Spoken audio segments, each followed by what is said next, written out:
Ok, você acabou de ver nossa criança interior no final de uma conferência.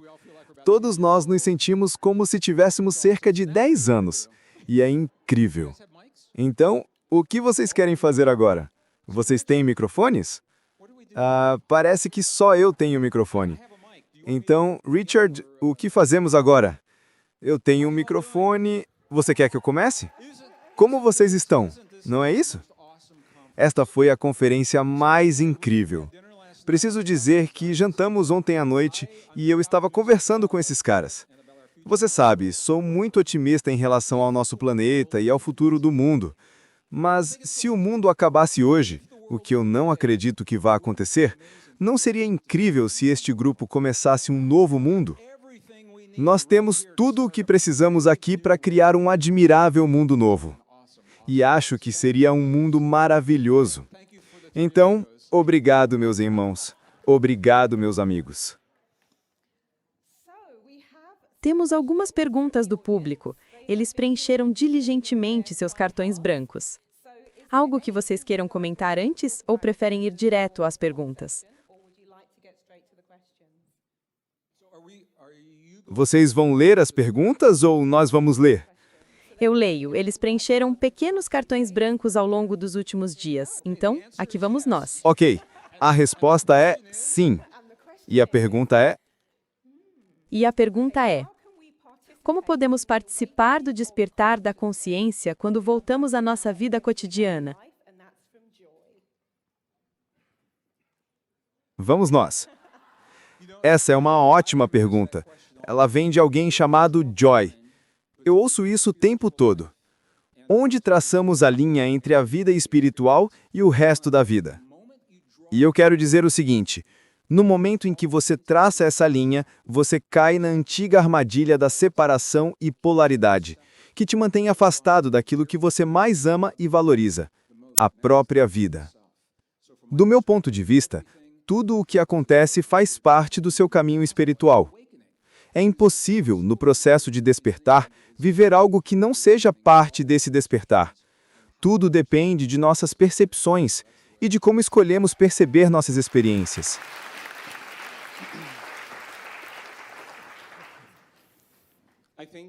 É assim que eu penso. Estamos vivendo um momento realmente incrível. Se você não está sendo desafiado de alguma forma na sua vida, é sinal de que não está verdadeiramente vivo. Tudo isso é uma iniciação. E acredito que você não precisa frequentar uma escola de sabedoria antiga escondida nos Himalaias ou buscar informações e treinamentos místicos. Basta enxergar a própria vida como a escola, como a verdadeira iniciação. Quando você passa a ver dessa forma, deixa de ser uma vítima das circunstâncias e começa a enfrentar os desafios com um nível de consciência mais elevado do que aquele que os criou. Existem inúmeros estudos e artigos revisados que comprovam o poder de grupos que se reúnem para meditar pela paz, mostrando reduções na criminalidade, nos traumas e até impactos positivos no crescimento econômico. Tudo isso está profundamente relacionado ao que vivemos agora. Mas não basta apenas desejar a paz ou se concentrar nela esperando que o mundo mude. Em vários desses projetos de meditação coletiva, quando o evento terminava, os índices de violência e conflito voltavam aos níveis anteriores. Isso mostra que é mais importante não apenas sentir a paz, mas viver a paz, demonstrá-la. Quando passamos a incorporar isso em nossas ações, damos às outras pessoas permissão para fazer o mesmo. Não podemos pregar a paz e, ao mesmo tempo, nos irritar no trânsito, ignorar os outros ou discutir com colegas de trabalho. Não se pode defender a paz enquanto há conflito dentro de si. O verdadeiro começo é o processo de autoobservação, de olhar para dentro. Em vez de julgar alguém ou uma situação, devemos nos perguntar se há um reflexo de nós mesmos ali, algo que precisamos transformar. E se todos fizermos isso ao mesmo tempo, algo grandioso emerge, uma consciência coletiva mais elevada. Por isso, acredito que nunca deve ser sobre uma pessoa, mas sobre princípios. Quando defendemos princípios, criamos comunidade.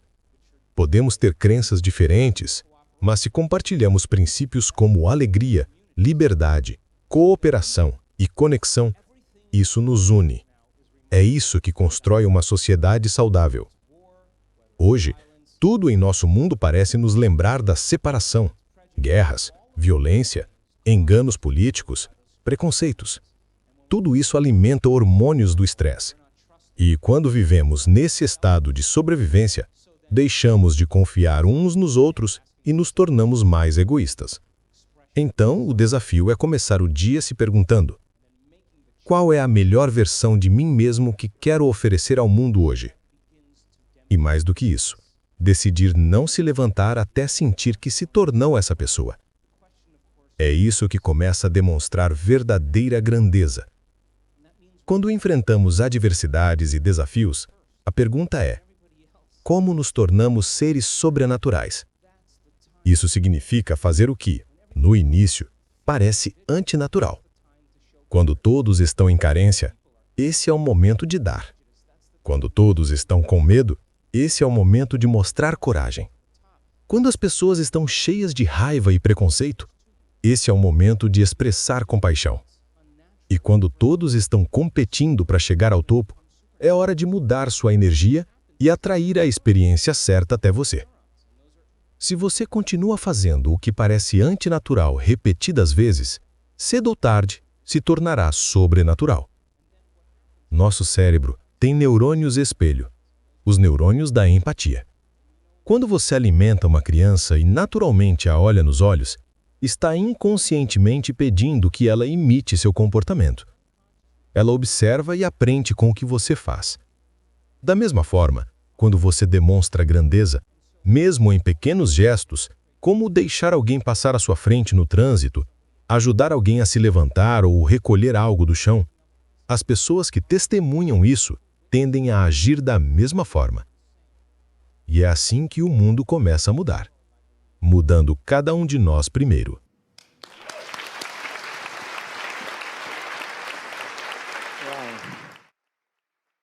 Eu preciso agradecer profundamente aos meus amigos, porque as respostas que eles dão são sempre maravilhosas.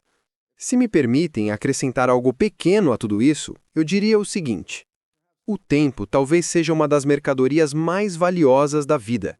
Quando começamos a desperdiçar tempo fazendo coisas que não queremos fazer, acabamos encurtando nossa própria existência. Muitas vezes, fazemos certas coisas apenas por hábito, por protocolo, por repetição. Fazemos porque é assim que sempre foi feito.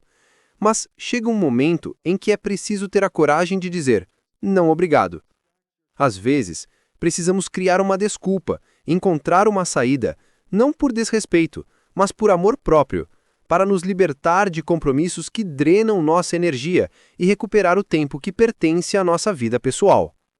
Afinal, esta é nossa oportunidade de experimentar o paraíso na Terra.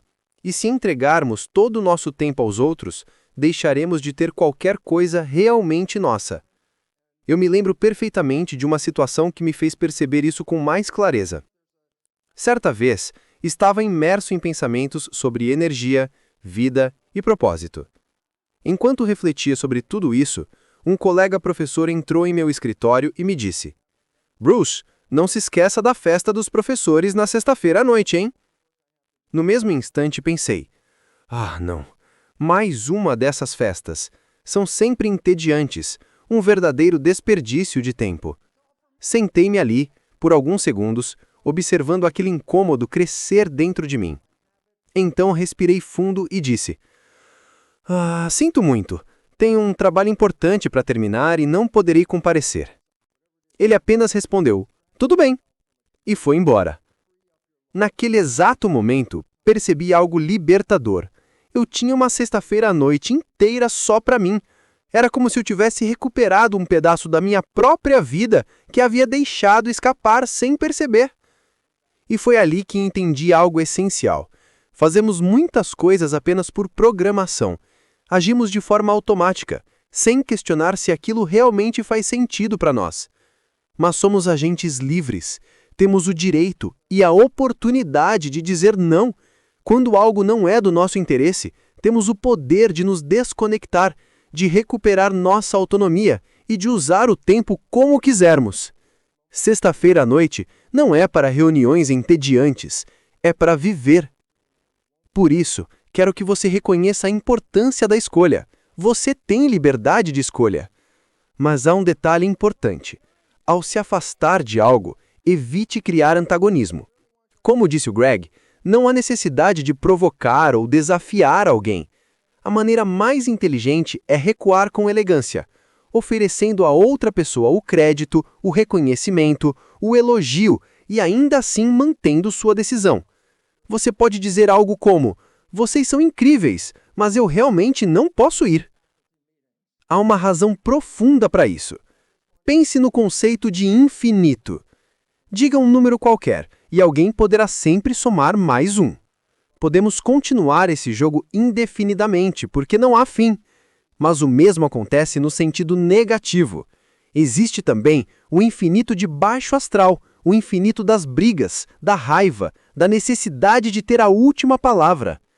E é justamente aí que entra o verdadeiro aprendizado.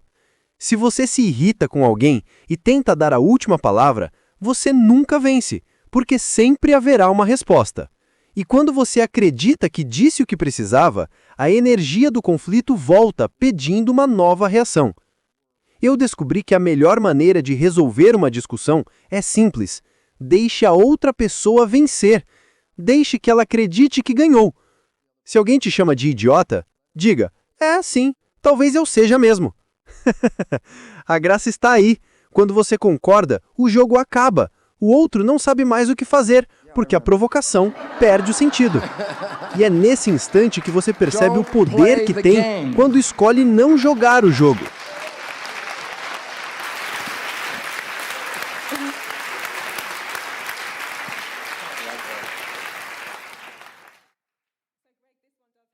Então, Greg, este aqui tem seu nome, então foi muito fortuito que você o devolveu, obrigado.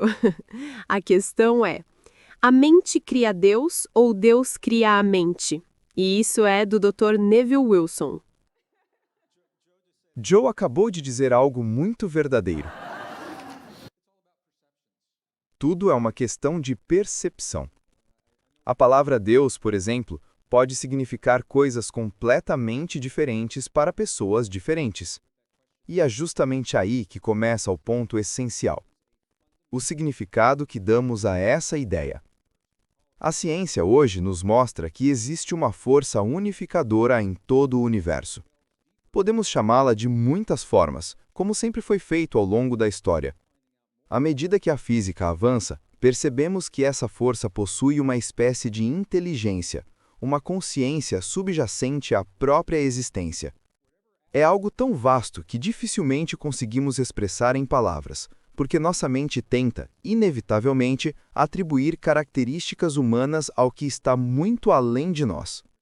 Tudo, portanto, depende da percepção pessoal do que Deus representa.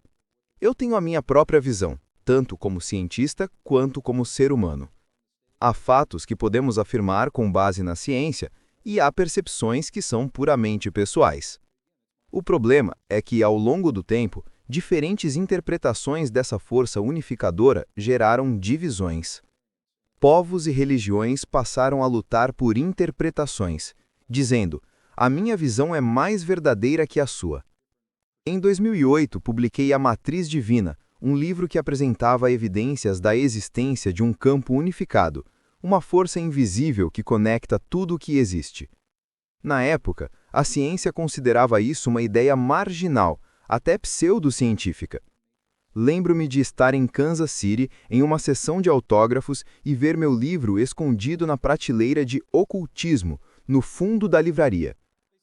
Anos depois, esse mesmo livro passou a ser leitura obrigatória em universidades do Canadá e dos Estados Unidos. Um professor canadense, inclusive, me escreveu pedindo autorização para usá-lo como base de um curso chamado Física e Sociedade. E há uma razão para isso. O campo descrito ali cumpre 3 funções fundamentais. Primeiro, ele é o recipiente, o espaço onde tudo acontece, o substrato que sustenta toda a existência. Segundo, ele é a ponte, o elo entre o mundo interior e o mundo exterior. E terceiro, ele é o espelho. Reflete para fora aquilo que afirmamos e acreditamos dentro de nós. Quando comparamos essas funções com o que as antigas tradições espirituais diziam sobre Deus, vemos um paralelo impressionante. Diziam que Deus sabe tudo, que reflete nossas experiências e que conecta todas as coisas. Hoje apenas mudamos a linguagem, mas a essência é a mesma. Existe sim uma força fundamental, uma consciência que permeia tudo. A mente humana tenta compreender e dar significado a ela, e talvez seja justamente esse esforço que nos aproxima do sagrado. Essa é sem dúvida uma resposta longa para uma pergunta curta, mas talvez seja porque a própria questão é maior do que qualquer resposta. Joe, você quer acrescentar algo sobre isto? Este foi um não do Joe.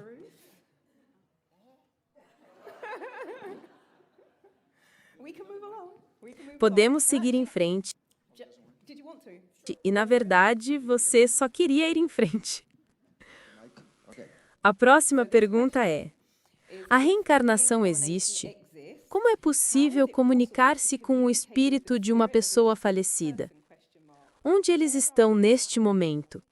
E qual é a relação entre esse estado e a vida reencarnada? Eles colocaram um coração. Colocaram amor. Coração. Mais coração. Essa é uma pergunta interessante e empolgante para mim, porque, como cientista, durante toda a minha vida eu não acreditei em espiritualidade. Sempre me interessei por genes, cromossomos, células e todas essas coisas. Mas, ao compreender a natureza da membrana de que falei na palestra, comecei a perceber algo, sobre o qual falarei também amanhã, que mudou completamente minha visão. Nossa identidade não está dentro do nosso corpo. Nossa identidade é captada por antenas de proteínas, localizadas na superfície de nossas células. A realidade são as nossas fontes externas, e os sinais são recebidos por essas proteínas, que então controlam as células no interior. O que foi mais significativo para mim, além do choque de perceber, meu Deus, eu não estou aqui, foi entender que o corpo é como uma televisão. Há uma transmissão chegando, e às vezes a televisão quebra. Dizemos, a televisão está morta. E eu respondo, sim, mas a transmissão ainda está lá. A transmissão não muda porque o corpo vem e vai. Então eu pensei, o que acontece? Já que somos captados por um conjunto específico de proteínas chamadas autorreceptores, esse é o nome biológico, a questão é, e se um futuro embrião vier com exatamente o mesmo conjunto de autorreceptores? Não há duas pessoas com o mesmo conjunto de receptores, nenhuma. O que significa que cada um de nós recebe uma transmissão única. Mas, se um embrião surgir com o mesmo conjunto de autorreceptores, você entra online novamente. Agora, você pode se comunicar com eles? Não, através de meios físicos porque eles não estão se comunicando fisicamente conosco agora. Se o reconhecimento da mente não está no corpo, mas fora dele, há sim uma possibilidade de comunicação em outro nível. E quero adicionar uma história emocionante que reforça essa ideia.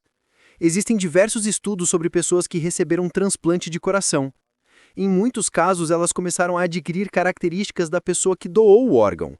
Alguns chamam isso de memória celular. Como biólogo celular, acho que é dar crédito demais à célula.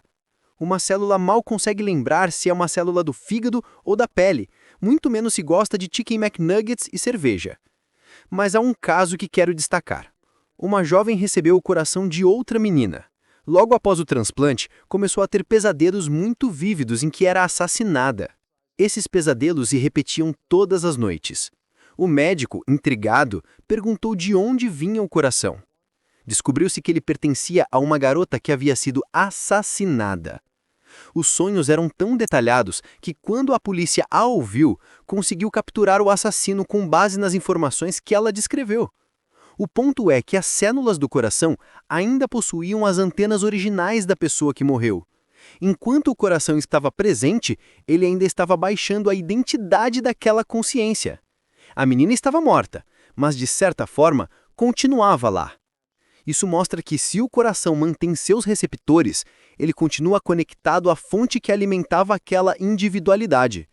É profundamente importante compreender a natureza desses campos de energia, da física quântica e da identidade, entender que não estamos neste corpo, mas sendo transmitidos para ele. Como cientista e não espiritual por 40 anos, eu jamais havia considerado isso. Mas em 1 minuto, ao entender a natureza da membrana, foi como somar 2 mais 2. A resposta estava ali, eu não estou aqui. Esse conceito de estar do lado de fora e, portanto, ser imortal era fascinante. Eu me perguntei, se somos espírito e corpo, por que não apenas espírito? Nesse momento, 50 trilhões de células do meu corpo reagiram e foi como se uma presença divina atravessasse cada uma delas. Foi então que percebi, elas responderam à minha pergunta com outra pergunta. Elas disseram, Bruce, se você fosse apenas espírito, qual seria o gosto do chocolate? E naquele instante eu compreendi. Este corpo é como um traje de realidade virtual. Entramos nele para dirigir essa experiência, e tudo o que vivemos é transmitido de volta para a fonte. A atividade cerebral não está contida na cabeça. É possível medir ondas cerebrais fora do crânio com sensores magnéticos. Isso mostra que estamos transmitindo constantemente para o campo. É por isso que podemos ver um pôr do sol, sentir o gosto de chocolate, o cheiro de uma rosa. Viemos aqui para experimentar a vida e criar. E talvez, só talvez, toda essa história seja a maior piada cósmica do universo. Sempre nos disseram que, se fizermos um bom trabalho na Terra, iremos para o céu. Mas talvez devêssemos considerar outra possibilidade. Você nasceu no céu. Este é o lugar onde veio para criar e experimentar. E se você não gosta da criação que vive, lembre-se que, como discutimos entre Joe, Greg e eu, não estamos vivendo nossas vidas, estamos vivendo os programas que herdamos. Se você não gosta do programa, a nova biologia mostra que é possível reescrevê-lo. E quando você o reescreve, você cria a sua realidade. E então manifesta o céu na Terra. Você acorda todos os dias com a glória de estar no planeta mais espetacular que existe, com a capacidade de criar, sentir e viver plenamente. E é disso que se trata a verdadeira alegria. Obrigado.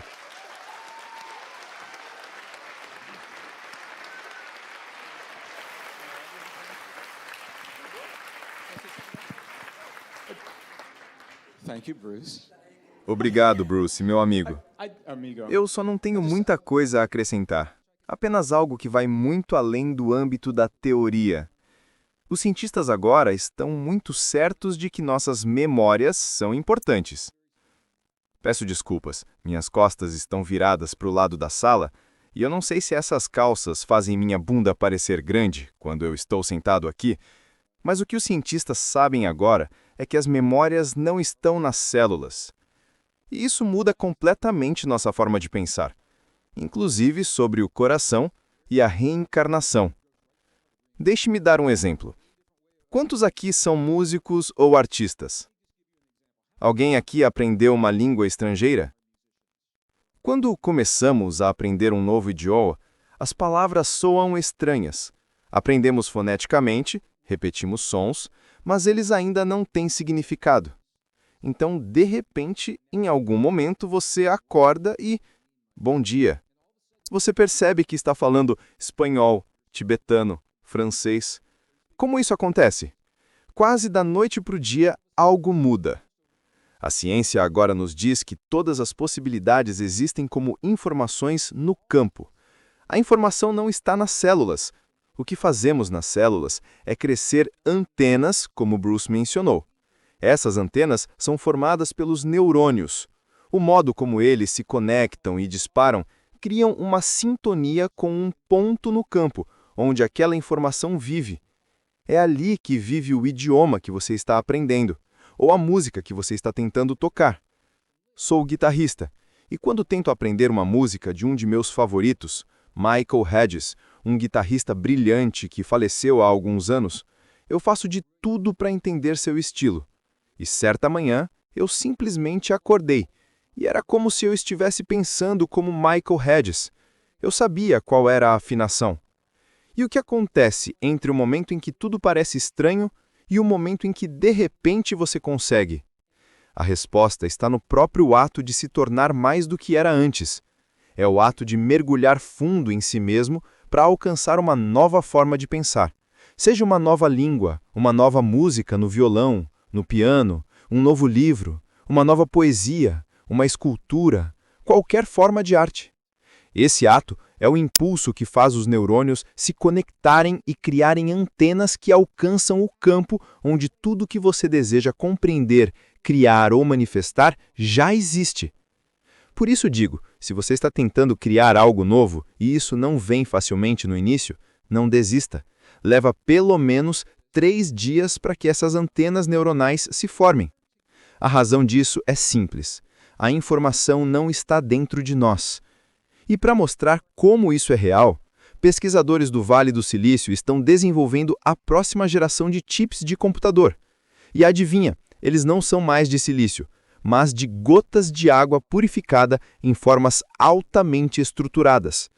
Quando começaram a bombardear informações para essas gotas, descobriram que a água estava armazenando muito mais dados do que o chip poderia conter. Então perguntaram, para onde está indo essa informação? Agora sabem que o chip baseado em água armazena informação no campo, além da própria máquina. Isso não poderia acontecer se essas ideias não fossem corretas. Estamos indo além da teoria. Estamos literalmente construindo máquinas que refletem o que acontece na natureza, o que acontece entre você e eu. Portanto, voltando à ideia da reencarnação, o que realmente fazemos é sintonizar informações no campo usando os nossos neurônios como instrumentos dessa conexão. É isso que fazemos. As emoções intensas que Joe fala e sobre as quais eu também falo são o que desencadeiam os neurônios a se combinarem de modo que possamos nos comunicar com esse campo, de forma real e significativa. É uma maneira muito diferente de pensar para algumas pessoas, sim, mas é exatamente para onde a ciência está indo. E eu acredito que isso fala diretamente sobre a questão da reencarnação. Obrigado.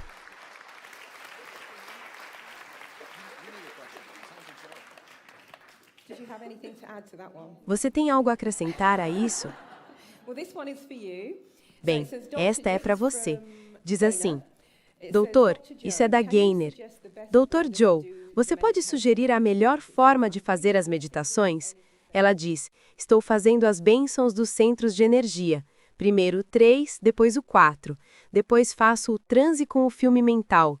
Mais tarde, durante o dia, uma meditação caminhando e antes de dormir, outra meditação, a chamada Boat Tech. Então a pergunta é: você pode sugerir a melhor ordem e sequência para isso? Onde você está? De qualquer forma, você tem um trabalho. Quero dizer, todo esse trabalho que realmente fazemos é ensinar pessoas a regular seus estados internos independentemente das condições do ambiente externo.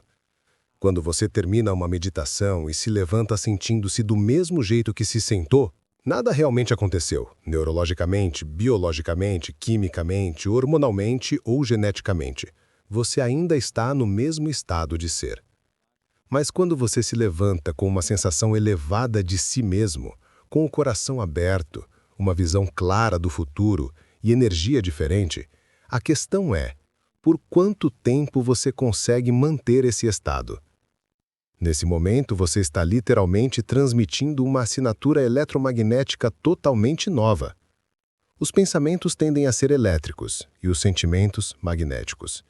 O que pensamos e sentimos é o que transmitimos para o campo. Isso é o que subornamos e lançamos no campo, nosso experimento com o destino.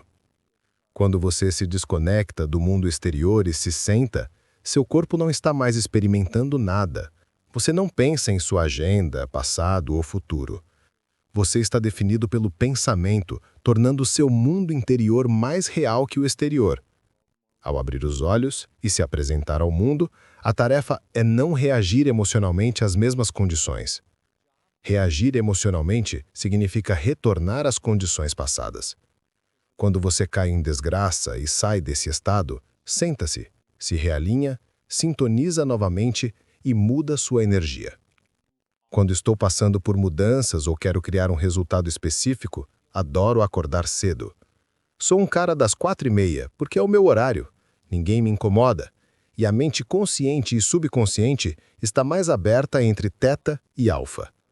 Relaxo e observo minha vida. Eu reflito sobre o que fiz e como poderia ter escolhido melhor. Esse ato de ensaiar mentalmente cria circuitos no cérebro, preparando-o para agir melhor na próxima experiência. Isso é plasticidade. Portanto, não importa qual meditação você faça, o importante é acordar em um novo estado de ser. Se você faz a bênção dos centros de energia pela manhã, está alinhando o seu sistema nervoso autônomo, sintonizando cada centro em sua frequência e extraindo informações do campo. Se toda doença é uma redução de frequência, irradiar essa energia conscientemente aumenta sua frequência. À noite, escolha uma meditação que mude sua energia. O objetivo não é apenas meditar, mas observar os efeitos em sua vida. Se você dedica tempo a isso, está imitando o Criador. Para criar algo magnífico, você precisa se tornar magnífico. Repetir esse processo torna mais fácil manter a energia. Não se deixar seduzir pelo ambiente externo e liderar com o coração. Quando estamos nessa energia constantemente, sincronicidades e coincidências começam a acontecer. O campo abre portas para nós. Trabalhei anos tentando criar experiências, mas percebi que o importante é mudar primeiro. A inteligência amorosa divina observa. Somos seres energéticos vitalistas. Continuar revisando e vivenciando novas experiências nos faz sonhar de formas que nunca imaginaríamos. Não importa a meditação que você escolha, o essencial é conectar-se. Quanto mais você se conecta, mais completo se sente e mais natural se torna. As experiências místicas, transcendentais, aquelas que nos tiram o fôlego, nos ensinam mais sobre a vida do que as coisas materiais. Cada experiência nos revela algo novo sobre nós mesmos. Não se preocupe em perder uma meditação. Olhos abertos ou fechados, o importante é estar presente. Lembre-se de quando criança, indo para uma excursão, você sabia que algo inesperado aconteceria. Devemos viver assim, esperando o inesperado. Reserve tempo pela manhã, à noite e durante o dia para checar sua energia. Se não estiver no estado desejado, ajuste-se e volte à sua vida. Com repetição, você se tornará menos frustrado, impaciente e crítico. Será outra pessoa. Obrigado.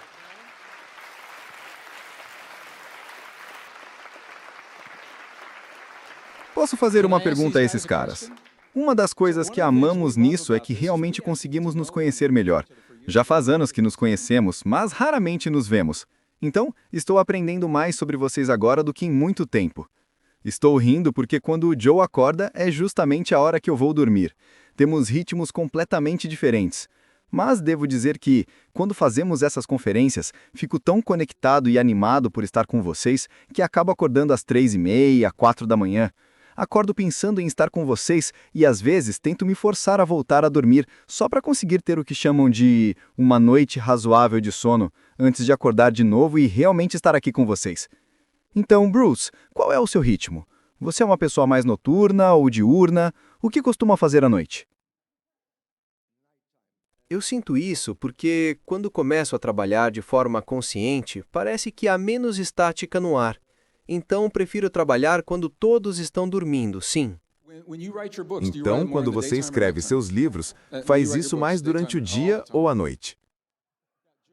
Joe e eu estávamos conversando sobre nossos últimos livros.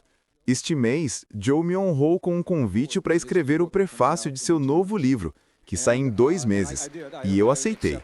Ele me perguntou sobre isso e comentou: parte de me tornar sobrenatural é como pessoas comuns fazem o incomum. Com prefácio de Greg Braden. Eu só tenho que te dizer uma coisa, Joe. Não sei se você viu a capa, mas colocaram meu nome em letras grandes no topo de seu livro. Ele estava me perguntando quando eu encontrei tempo para escrever. E a maioria de vocês sabe, eu levo grupos para o Peru 1 ou 2 vezes por ano. E o voo de Dallas para Lima leva 7 horas. Eu formulei o prefácio durante o voo de ida. Pensei nisso durante 3 semanas enquanto estava lá e escrevi na viagem de volta, de 7 horas. Foi aí que realmente aconteceu. Então, pessoal, sei que às vezes digo, quando você encontra tempo para escrever? É sempre em quartos de hotel, aviões atrasados, voos. Mas quero dizer que a escrita é a parte mais fácil. A formulação das ideias é onde a ação acontece, e isso pode acontecer em qualquer lugar, numa escada rolante, num elevador, numa conferência. Só por curiosidade, eu percebi que ele vai para a cama quando eu acordo, porque nossos ritmos alfa são muito diferentes, mas, felizmente, há sobreposição e tempo de vigília suficientes para fazermos esse tipo de coisa durante o dia. Então, obrigado. A propósito, é muito interessante, porque aquela hora encantadora, entre 1 e 4 da manhã, é quando os níveis de melatonina estão no auge, e esse é o limite do místico. É quando nossas ondas cerebrais estão em alfa, ou naquele estado criativo, e até mesmo em teta, quando realmente estamos perfurando o véu e em contato com mais informações. Nesse momento, estamos tão cansados que a mente analítica simplesmente desiste. Se você passar por essa fase e recuperar o fôlego, muitos músicos e artistas adoram essa hora da noite para criar. Eu gosto de acordar quando todos ainda estão dormindo, às 4 ou 4:30 da manhã, porque é tranquilo e posso começar meu dia revigorado.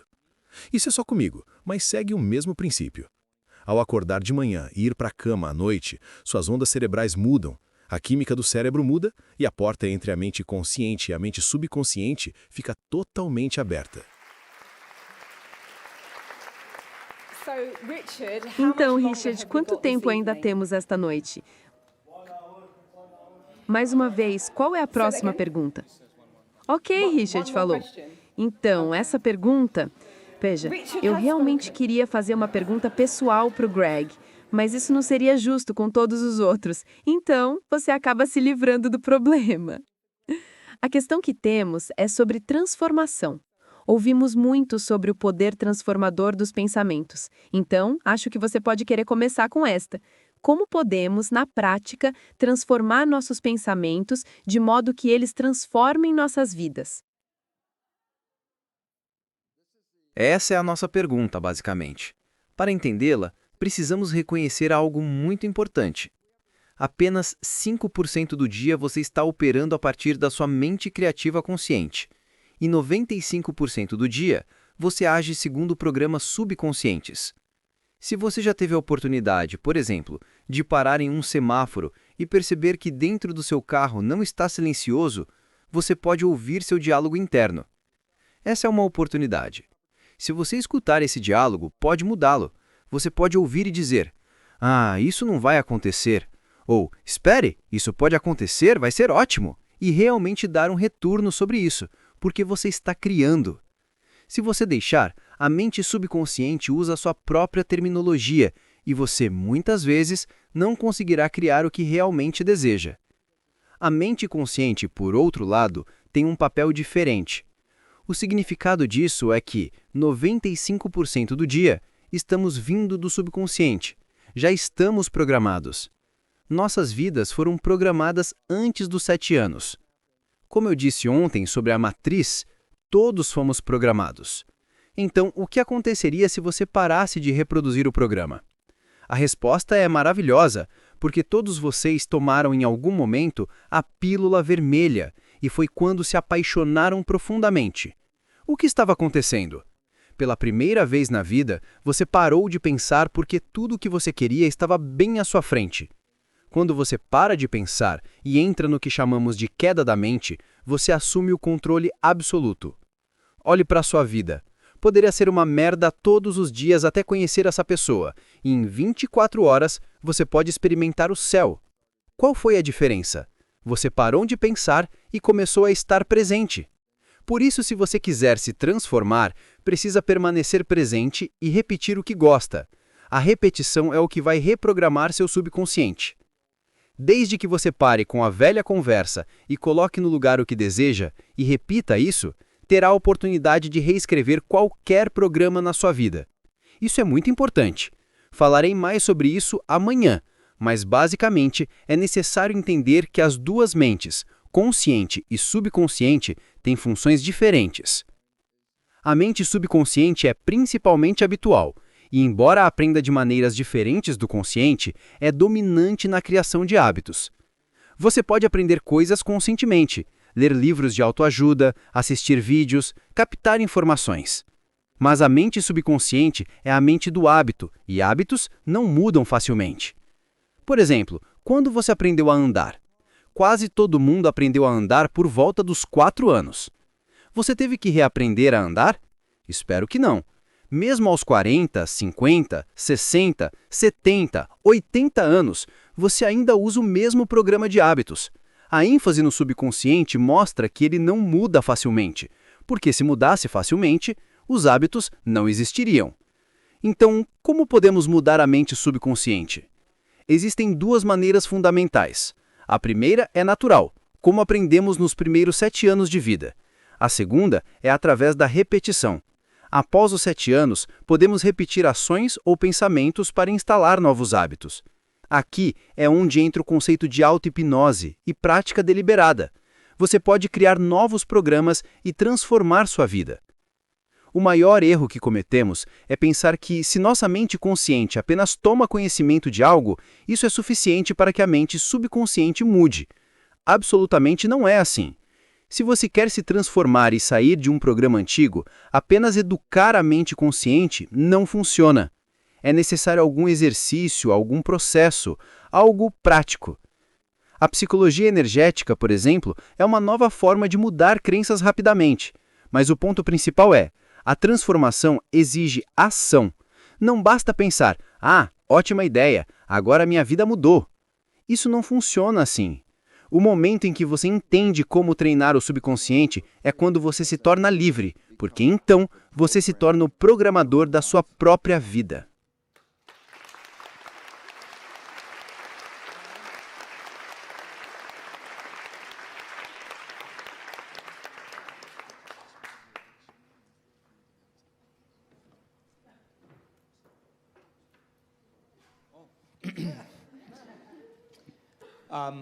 Sim, eu sinto que para realmente mudar, precisamos ir além de nós mesmos.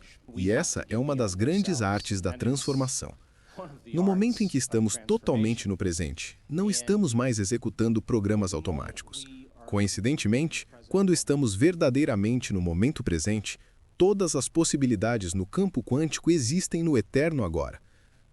Quando estamos presentes de verdade e tiramos nossa atenção do corpo, das pessoas, das coisas, dos lugares e até do tempo, como disse hoje, nos tornamos consciência pura. Esse é o momento agora. Não estamos mais presos às leis da física newtoniana. Nesse instante, nossa atenção não está mais investida na realidade tridimensional. E onde colocamos nossa atenção é onde colocamos nossa energia. No momento em que nos tornamos ninguém, nada, em lugar algum, em nenhum momento, é quando vamos além de nós mesmos. Esse ato de estar no presente nos permite ver novas possibilidades que jamais enxergaríamos a partir dos programas e da personalidade que nos prendem. Como Bruce disse, é uma habilidade que requer feedback. O feedback surge de várias formas. Você começa a medir as mudanças que aparecem na sua vida, sente uma diferença interna ou percebe que a voz na sua cabeça desaparece e aquela dúvida de "eu não consigo" deixa de existir. É um processo difícil. Se fosse fácil, todos fariam. Ainda assim, estamos rompendo um véu. Pessoas estão despertando, retomando seu poder instintivamente. Tudo o que precisamos é continuar praticando até que vejamos essas maravilhas acontecendo em nossas vidas. Quando você percebe as mudanças que começou a produzir, passa a notar o que você fez para causá-las. E nesse momento, deixa de pensar que foi algo externo. Você percebe que foi o que você fez dentro de si que criou aquilo. É assim que recuperamos nosso poder e realizamos o ato de ir além de nós mesmos, encontrando o momento presente. As pessoas se desdobram no campo unificado. Um campo de informação que existe, mesmo que você não possa vê-lo com seus sentidos, mas pode experienciá-lo com sua consciência.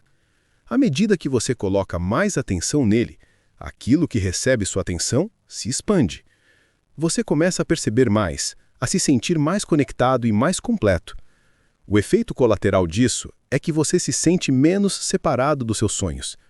Quando se sente menos separado e se levanta sentindo gratidão, paixão pela vida e alegria pela existência, você não se pergunta quando as coisas vão acontecer.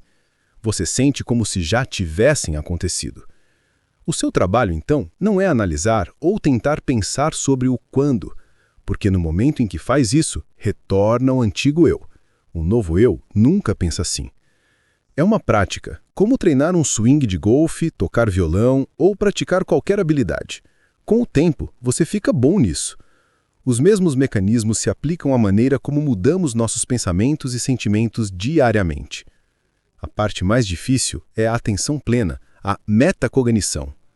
Pensar sobre o que você tem pensado.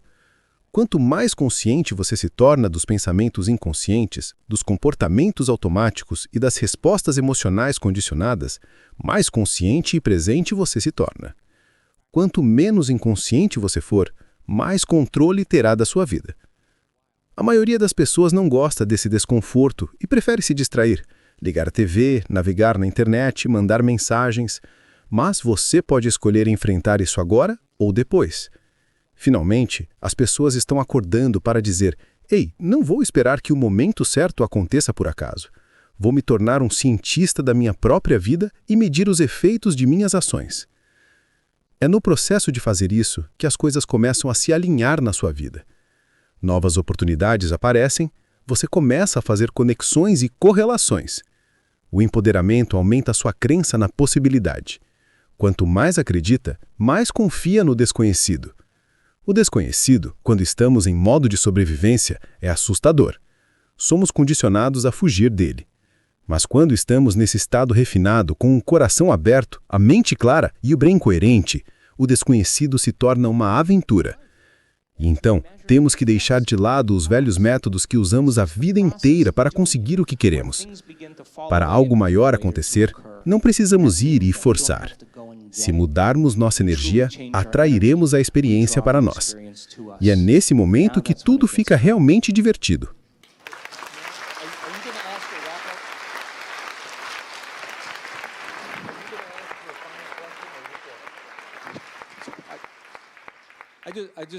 Eu poderia simplesmente dizer sim, sim, para tudo o que sou e para tudo o que estou ouvindo.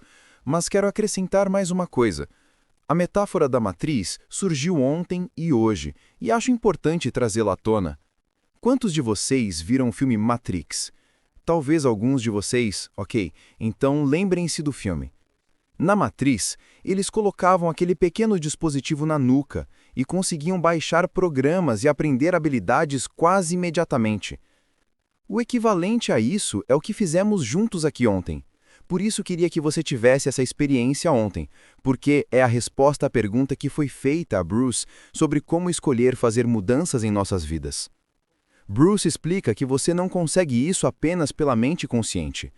Quando você cria harmonia entre coração e cérebro, aquela coerência ideal, um sinal de 1 Hz entre o coração e o cérebro abre a porta para o subconsciente. É como conectar aquele cabo bem na base do crânio. É nesse ponto que inserimos novas crenças, novos pensamentos, novas ideias, novas formas de pensar. É como baixar rapidamente uma nova informação para dentro de nós. Mas sim, isso leva trabalho. É preciso esforço para mudar a maneira como fomos condicionados a viver. E para encerrar, quero lembrar o que mencionei na sexta-feira à noite. Khalil Gibran nos disse com clareza que o trabalho é o nosso amor tornado visível. Pense nisso. Você vale o seu trabalho. A vida vale o trabalho. Este mundo vale o trabalho. Eu valho o trabalho. Meus irmãos valem o trabalho. Todo esse esforço vale a pena, porque é assim que nosso amor se torna visível. E é com isso que vou encerrar por esta tarde. Obrigado a todos por estarem aqui conosco. Eu realmente aprecio vocês.